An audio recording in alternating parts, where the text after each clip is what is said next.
মার্গশীর্ষ মাসের শুক্লপক্ষে যে একাদশী হয় তা মোক্ষদা একাদশী নামে পরিচিত। হিন্দু ধর্মে মোক্ষদা একাদশীর বিশেষ গুরুত্ব রয়েছে।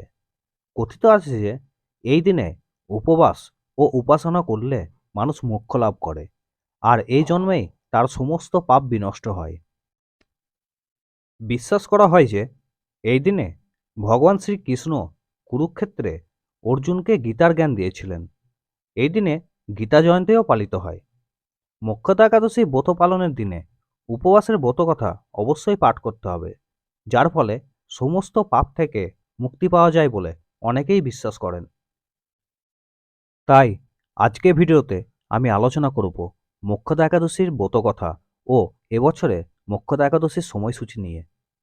কিংবদন্তি অনুসারে বৈখানস নামে এক রাজা গোকুলে রাজত্ব করতেন। একদিন রাতে তিনি স্বপ্নে দেখলেন যে তার পিতা মৃত্যুর পর নরকের যন্ত্রণা ভোগ করছেন। স্বপ্নে বাবার এমন অবস্থা দেখে তার খুব খারাপ লাগলো।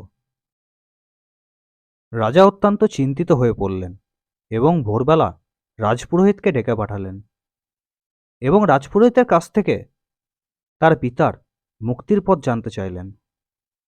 সব কথা শুনে রাজপুরোহিত বললেন, এই সমস্যার সমাধান আছে একমাত্র ঋষি পর্বতের কাছে, কারণ এই ঋষি হচ্ছেন ত্রিকালদর্শী। রাজপুরোহিতের কথা শুনে রাজা পর্বত নামক ঋষির আশ্রমে পৌঁছান এবং ঋষি পর্বতের কাছ থেকে তার পিতার মুক্তির পথ জানতে চান। ঋষি পর্বত রাজাকে বললেন, হে রাজন, আপনার পিতা পূর্বজন্মে পাপ করেছিলেন, সেই কারণেই তিনি নরক ভোগ করছেন। রাজা তখন মহাত্মা পর্বতকে এই পাপ থেকে পরিত্রাণের কথা জিজ্ঞেস করেন। ঋষি পর্বত বলেন, মার্গশীর্ষ মাসের শুক্লপক্ষের একাদশীতে মোক্ষদা একাদশীর উপবাস করে পুজো করতে, এবং ঋষি এও বলেন যে এই একাদশীর উপবাস করলেই তার পিতা মুক্তি লাভ করবেন। মহাত্মার বাণী অনুসারে রাজা মোক্ষদা একাদশীর উপবাস ও পুজো করেন।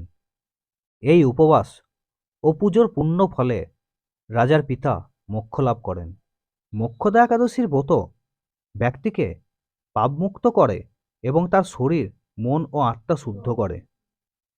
এই ব্রত পালনের মাধ্যমে ব্যক্তি নিজের ও পূর্বপুরুষদের জন্মমৃত্যুর চক্র থেকে মুক্তি দিতে পারে। শাস্ত্র মতে অশ্বমেধ যজ্ঞের সমান ফলাফল লাভ করা যায় মোক্ষদা একাদশী ব্রত পালন করলে। বিষ্ণু পুরাণ অনুযায়ী বছরের অন্য 23 একাদশীর ফল শুধুমাত্র মোক্ষদা একাদশী ব্রত পালন করলেই লাভ করা যায়। সাধারণত এই মোক্ষদা একাদশীর ব্রত যারা রাখবেন তারা খুব ভোরে ঘুম থেকে উঠে স্নান সেরে নিয়ে ঠাকুরঘর পরিষ্কার করবেন এবং ব্রত রাখার সংকল্প নেবেন। এরপর ঠাকুরঘরে ভগবান বিষ্ণুর একটি ছবি রাখবেন এবং ভগবান বিষ্ণুকে যথাসম্ভব ফল ও মিষ্টান্ন দ্বারা পূজা করবেন। পূজার শেষে এই মোক্ষদা একাদশীর ব্রত কথা অবশ্যই পাঠ করবেন। এই মোক্ষদা একাদশীর উপবাস রাখতে অসমর্থ হলে অবশ্যই এই দিন অন্ন এবং লবণ গ্রহণ করবেন না। এই মোক্ষদা একাদশী তিথি শুরু হচ্ছে 22শে ডিসেম্বর সকাল 8টা 16 মিনিটে এবং এই একাদশী তিথির সমাপ্তি ঘটছে 23শে ডিসেম্বর সকাল 7টা 11 মিনিটে। এই বছর 22শে ডিসেম্বর এবং 23শে ডিসেম্বর এই দুই দিনই মোক্ষদা একাদশী পালিত হবে। 22শে ডিসেম্বর গৃহস্থরা এই একাদশী ব্রত পালন করবেন এবং 23শে ডিসেম্বর বৈষ্ণবরা এই একাদশী ব্রত পালন করবেন। একাদশীর ব্রতভঙ্গের বিশেষ মাহাত্ম্য রয়েছে। সঠিক সময়ে পালন না করলে একাদশী ব্রত নিষ্ফল হয়ে যায়।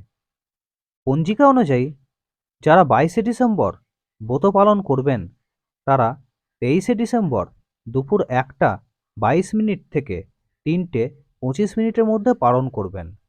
আবার যারা 23শে ডিসেম্বর ব্রত পালন করবেন তারা পরের দিন অর্থাৎ 24শে ডিসেম্বর সকাল 7:10 থেকে সকাল 9:14 মধ্যে এই ব্রত ভঙ্গ করবেন।